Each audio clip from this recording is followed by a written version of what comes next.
નમસ્કાર. એશિયાના સૌથી જૂના અખબાર મુંબઈ સમાચારમાં આપનું સ્વાગત છે. અને મિત્રો, અમારા ખાસ કાર્યક્રમ ખબરોના ખબર અંતરમાં આપનું ફરીથી એકવાર સ્વાગત છે. મિત્રો, આજે સોમવાર 19 જાન્યુઆરી 2026. સમાચારોમાં શું ખાસ છે તે જણાવવાનો પ્રયત્ન અમે આપ સુધી પહોંચાડવાનો પ્રયત્ન કરતા હોઈએ છીએ. ત્યારે મુંબઈ સમાચાર સહિત ગુજરાતના અગ્રણી અખબારોમાં કયા સમાચારને સ્થાન આપવામાં આવેલું છે અને એક જ ક્લિક દ્વારા તમામ સમાચારો આપ સુધી પહોંચે તે ખાસ પ્રયત્ન મુંબઈ સમાચારનો છે. આવો જોઈએ અમારો ખાસ કાર્યક્રમ ખબરોના ખબર અંતર. મુંબઈ સમાચારના પહેલા પાને મહત્વના સમાચાર જોઈએ તો ટ્રમ્પ સલાહકારોએ એવી માંગ કરી છે કે ભારતમાં એઆઈ સેવાઓ બંધ કરી દેવી જોઈએ. આ ઉપરાંત પ્રયાગરાજ સંગમ પર 4 કરોડથી વધુ લોકોએ સ્નાન કર્યાના સમાચાર છે અને વડોદરામાં ડિજિટલ એરેસ્ટમાં કૌભાંડ કરી રહેલા 2 લોકો ઝડપાઈ ચૂકેલા છે. આ ઉપરાંત બાંગ્લાદેશમાં વધુ એક હિન્દુની હત્યા કરવામાં આવેલી છે તે સમાચારને પ્રથમ પાને સ્થાન આપવામાં આવેલું છે.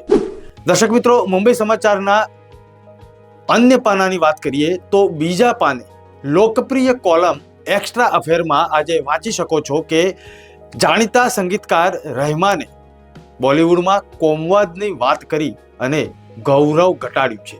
તે વાંચવાનું ન ચૂકતા.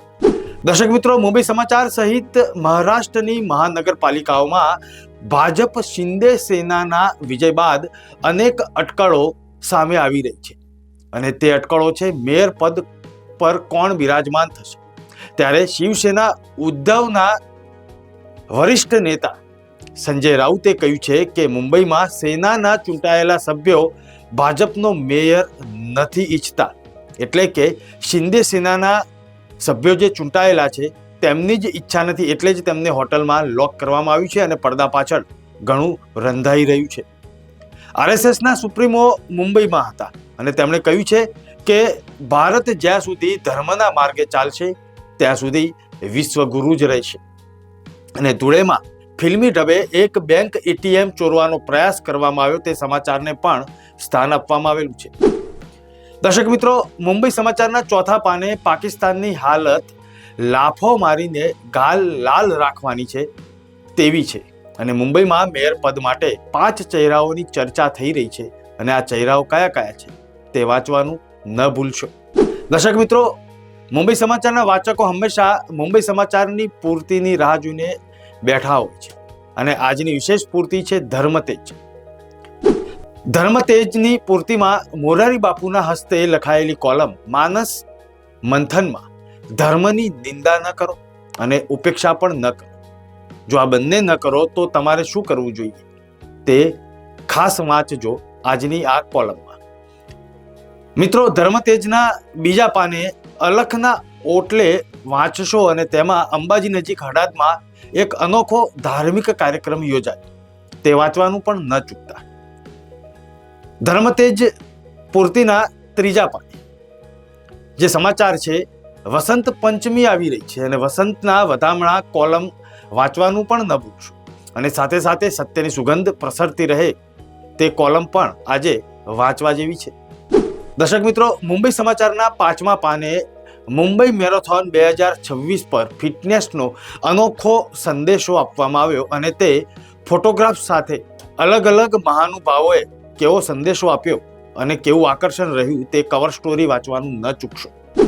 આ ઉપરાંત મુંબઈ સમાચારની વાત કરીએ તો ક્રિકેટના સમાચાર મહત્વપૂર્ણ છે અને ઘર આંગણે જ ભારતનું નાક કપાયું તે હેડલાઇન સાથે ન્યૂઝીલેન્ડે ઇતિહાસ સર્જ્યો છે તે સમાચાર પણ વાંચવાનું ન ચૂકતા.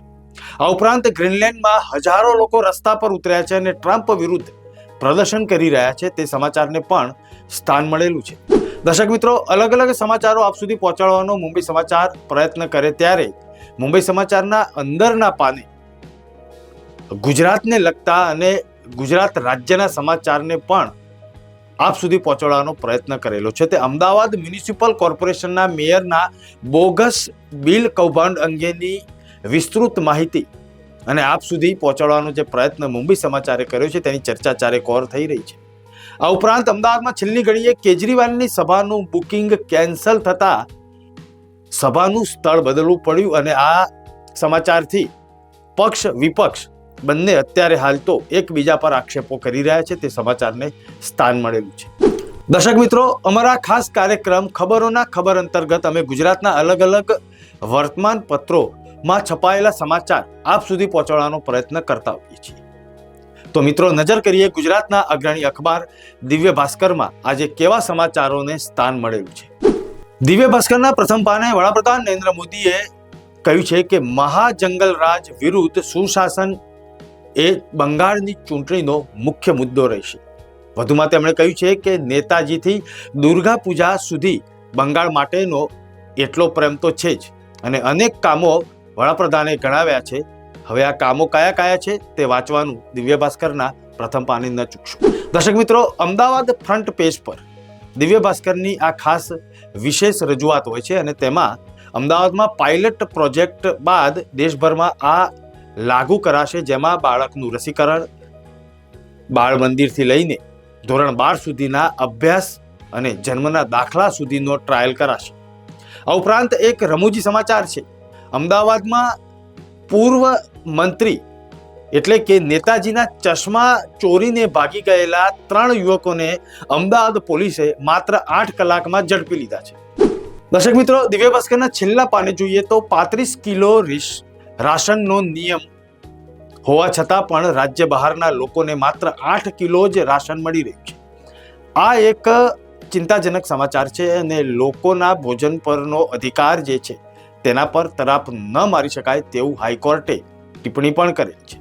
આ ઉપરાંત વૃદ્ધોમાં ડિજિટલ એરેસ્ટ અંગે જાગૃતિ આવે તે માટે ગાર્ડન, જાહેર જગ્યાઓ, મંદિર અને જ્યાં જ્યાં વડીલો ભેગા થતા હોય ત્યાં અલગ અલગ સેમિનારો પણ યોજાશે અને જાગૃતિ લાવવાનો પ્રયત્ન થશે. બીજા એક સમાચાર છે. અમદાવાદના ચંડોળા તળાવ નજીક એસટી બસનું હાઈટેક વર્કશોપ આકાર પામશે. દર્શક મિત્રો, ગુજરાતના અગ્રણી અખબારની જ્યારે ચર્ચા કરતા હોઈએ ત્યારે સંદેશના પ્રથમ પાને ગ્રીનલેન્ડ મુદ્દે ટ્રમ્પ ટેરિફ અને યુરોપિયન દેશોએ તલવાર તાણી છે. આ ઉપરાંત દિલ્હીની ઝેરી હવા બનતા જ 500 AQI નજીક આંકડો પહોંચ્યો છે અને ઈરાનમાં 16,500 થી વધુ પ્રદર્શનકારીઓ પર પોઈન્ટ બ્લેન્ક રેન્જથી વીંધવામાં આવેલા છે. તે સમાચારને પણ સંદેશે પ્રથમ પાને સ્થાન આપેલું છે. રાજ્યના અર્થતંત્રમાં સેવા ક્ષેત્રનો 10% ઘટેલો હિસ્સો સરકાર માટે મોટી ચિંતાનો વિષય છે. તે બીજા પાને સ્થાન પામેલા છે સમાચાર. અને હરણી બોટકાંડમાં 11 બાળકોના વાલીઓએ સ્કૂલ સામે રૂપિયા 16.61 કરોડનો વળતર માગવાનો દાવો ઠોક્યો છે. વડોદરા બોટ દુર્ઘટનામાં 12 માસૂમ ભૂલકા અને 2 શિક્ષિકાના મોત થયા હતા અને બાળક દીઠ રૂપિયા 1.51 કરોડની ગ્રાહક કોર્ટ સમક્ષ વાલીઓએ માગણી કરેલી છે. દર્શક મિત્રો, ગુજરાત સમાચારની વાત કરીએ તો ટ્રમ્પની હિટલરશાહી સામે યુરોપિયન દેશોનો વિદ્રોહ અને ટેરિફ યુદ્ધથી અમેરિકા, યુરોપ જ ગરીબ બનશે. રશિયા અને ચીન અત્યારે હાલ તો મોજમાં છે તે સમાચારને સ્થાન આપેલું છે. આ ઉપરાંત અન્ય એક હેડલાઇન જોઈએ તો અમેરિકા સામે ગ્રીનલેન્ડની લાલ આંખ.